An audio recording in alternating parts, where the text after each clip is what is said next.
കൂട്ടുകാരെ എല്ലാവർക്കും എൻ്റെ പുതിയൊരു വീഡിയോയിലേക്ക് സ്വാഗതം കേട്ടോ. അപ്പോൾ എല്ലാവരും സുഖമായിട്ടിരിക്കുന്നു വിശ്വസിക്കുന്നു, ഞാനും സുഖമായിട്ടിരിക്കുന്നു. അപ്പോൾ എൻ്റെ വീഡിയോ ആദ്യമായിട്ടാണ് കാണുന്നെങ്കിൽ ഒന്ന് ചാനൽ സബ്സ്ക്രൈബ് ചെയ്ത് സപ്പോർട്ട് ചെയ്തേക്കണേ. വീഡിയോ ഫുള്ള് കണ്ട് ഇഷ്ടപ്പെട്ടെങ്കിൽ ലൈക്ക് ചെയ്യാൻ മറക്കരുത്. അപ്പോൾ നമ്മളിന്ന് ചെയ്യാൻ പോകുന്നതെന്ന് വെച്ച് കഴിഞ്ഞാൽ വൈരംപുളി എന്ന് പറയാം, ചെമ്മിപ്പുളി എന്നൊക്കെ പറയാം, അത് അച്ചാറിടാൻ പോവാണേ. അപ്പോൾ കുറച്ച് വൈരംപുളി എടുത്തിട്ടുണ്ട്, ചെമ്മിപ്പുളി എന്നും പറയാം, അതെടുത്തിട്ടുണ്ട്. പിന്നെ കുറച്ച് ബീട്രൂട്ട് അപ്പോൾ ആ പുളിയെല്ലാം വൃത്തിയായിട്ട് കഴുകി അരിഞ്ഞെടുത്തിട്ടുണ്ട്. നമ്മുടെ ബീട്രൂട്ടും ചെറിയ കഷ്ണങ്ങളൊക്കെ എടുത്തിട്ടുണ്ട്. പിന്നെ വേണ്ടതെന്ന് വെച്ച് കഴിഞ്ഞാൽ കുറച്ച് കറിവേപ്പിലയും വെളുത്തുള്ളിയും പച്ചമുളകുമാണ് കേട്ടോ. ഇത്രയുമാണ് ഞാൻ എടുത്തേക്കുന്നത്. വേണമെങ്കിൽ നമ്മുടെ വറ്റൽമുളക് എടുക്കാം. അപ്പോൾ നമ്മുടെ ചട്ടി ചൂടായിട്ടുണ്ട്. ചട്ടി ചൂടായപ്പോഴത്തേനും അതിനകത്തേക്ക് കുറച്ച് എണ്ണ ചേർത്ത് കൊടുക്കാം. വെളിച്ചെണ്ണയാണ് കേട്ടോ ഞാൻ ഉപയോഗിക്കുന്നത്. നല്ലെണ്ണ ഉപയോഗിച്ചാലും കുഴപ്പമൊന്നുമില്ല. അപ്പോൾ വെളിച്ചെണ്ണ നല്ലോണം ചൂടായി കഴിയുമ്പോഴത്തേനും ഇതിനകത്തേക്ക് കുറച്ച് ഉലുവ ചേർത്ത് കൊടുക്കണം. അപ്പോൾ ഉലുവ നല്ലോണം പൊട്ടിക്കഴിഞ്ഞ് ചേർക്കേണ്ടത് നമ്മുടെ കടുകാണ്. കടുക് ചേർത്ത് കൊടുത്ത് കടുകെല്ലാം പൊട്ടിക്കഴിയുമ്പോൾ കുറച്ച് നല്ല ജീരകമില്ല, അതും കൂടി ചേർത്ത് കൊടുക്കണേ.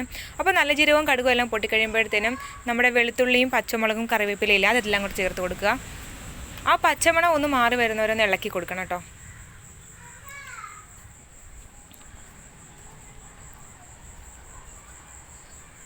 അപ്പം ആ പച്ചമണം മാറിക്കഴിയുമ്പോഴത്തേനും നമ്മുടെ ബീട്രൂട്ട് കൊത്തി വെച്ചിരിക്കുന്നില്ലേ അത് ഇതിനകത്തേക്ക് ചേർത്ത് കൊടുത്തൊന്ന് ഇളക്കണം.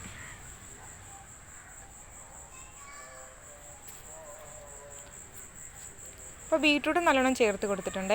അപ്പോൾ എല്ലാം ചേർത്ത് കൊടുത്തിട്ട് നല്ലോണം ഇളക്കുക. കാര്യം ആദ്യം ബീട്രൂട്ട് ചേർക്കുന്നതെന്ന് വെച്ചാൽ ബീട്രൂട്ടിന് ചെറുതായിട്ടൊരു വേവില്ലേ, അപ്പോൾ അന്ന് വേകാൻ വേണ്ടിയിട്ടാണ് കേട്ടോ. അപ്പോൾ ഇതിനകത്തേക്ക് കുറച്ച് ഉപ്പ് കൂടി ചേർത്ത് കൊടുക്കണം.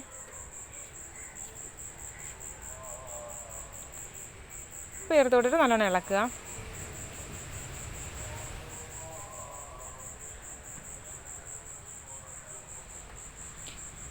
ഇനി ഇതിനകത്തേക്ക് നമുക്ക് നമ്മുടെ പൊടികൾ ചേർക്കാം.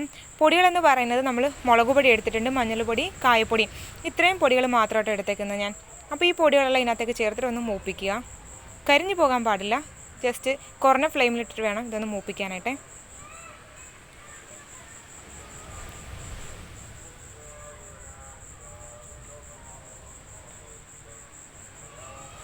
അപ്പോൾ പൊടികളെല്ലാം നല്ലോണം മൂത്തിട്ടുണ്ട്. ഇതിനകത്തേക്ക് നമ്മൾ അരിഞ്ഞു വെച്ചിരിക്കുന്ന പുളി ചേർത്ത് കൊടുക്കാം.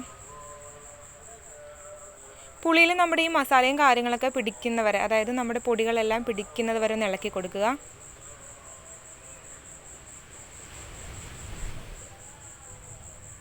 അപ്പോൾ നല്ലോണം ഇളക്കി എടുത്തിട്ടുണ്ട്. അപ്പോൾ നമ്മളിനി ആവശ്യത്തിന് ഇതിനകത്തേക്ക് കുറച്ച് വിനാഗിരി ചേർത്ത് കൊടുക്കുന്നുണ്ട്. വിനാഗിരി ചേർത്ത് കൊടുത്തതിന് ശേഷം കേട്ടോ ഞാൻ ഉപ്പ് ചേർക്കുന്നത്. വിനാഗിരി ചേർത്ത് കൊടുക്കുന്ന മെയിൻ ഉദ്ദേശം എന്ന് പറയുന്നത് നമ്മുടെ ആ മസാലയൊന്നും അടുക്കി പിടിക്കാതിരിക്കാൻ വേണ്ടിയിട്ടാണ്. എന്നിട്ട് വിനാഗിരി ചേർത്തിട്ട് നല്ലോണം ഇളക്കി കൊടുത്തു. എന്നിട്ട് ഇതിനകത്തേക്ക് കുറച്ച് ഉപ്പ് ചേർത്ത് കൊടുക്കുന്നുണ്ട്. ഉപ്പ് പോരാന്നുണ്ടെങ്കിൽ ഇനിയും കുറച്ചുകൂടി ചേർത്ത് കൊടുക്കുക. ഇനി ഞാൻ ചേർത്ത് കൊടുക്കുന്നത് ഇതിനകത്തേക്ക് കുറച്ച് ശർക്കരയാണ്. ശർക്കര അല്ലെങ്കിൽ നമുക്ക് ഈന്തപ്പഴമോ അല്ലെങ്കിൽ പഞ്ചസാരയോ ചേർത്ത് കൊടുക്കാം കേട്ടോ. അപ്പോൾ ഞാൻ ചേർത്ത് കൊടുത്തേക്കുന്നത് ശർക്കരയാണ്. ഞാൻ നമ്മുടെ നാരങ്ങ അച്ചാർ ഇടുമ്പോഴത്തേനാണെങ്കിലും നല്ല പുളിയുള്ള മാങ്ങ അച്ചാർ ഇടുമ്പോഴാണെങ്കിലും ശർക്കരയാണ് ചേർത്ത് കൊടുക്കുന്നത്. ശർക്കര ചേർക്കാൻ യാതൊരു കുഴപ്പമില്ല, നല്ല ടേസ്റ്റാണ് കേട്ടോ. അപ്പോൾ നമ്മൾ അതിൻ്റെ മധുരം ഒന്ന് നോക്കിയിട്ട് വേണം ചേർത്ത് കൊടുക്കാൻ. ഞാനിത് അച്ചാറിട്ടതിന് ശേഷം ഒരു സ്വല്പം കൂടി ശർക്കര ചേർത്ത് കൊടുത്തിട്ടുണ്ടായിരുന്നേ. അപ്പോൾ നമ്മുടെ സ്വാദിഷ്ടമായിട്ടുള്ള പുളി അച്ചാർ റെഡി ആയിട്ടുണ്ട്. വീഡിയോ ഇഷ്ടപ്പെടുന്ന ലൈക്ക് ചെയ്യാൻ മറക്കരുത്. ചാനൽ ആദ്യമായിട്ടാണ് കാണുന്നതെങ്കിൽ ഒന്ന് സബ്സ്ക്രൈബ് ചെയ്ത് സപ്പോർട്ട് ചെയ്തേക്കണേ. Thank you for watching. പുതിയൊരു വീഡിയോ ആയിട്ട് വരുന്നവരേക്കും tata bye bye. Okay, see U.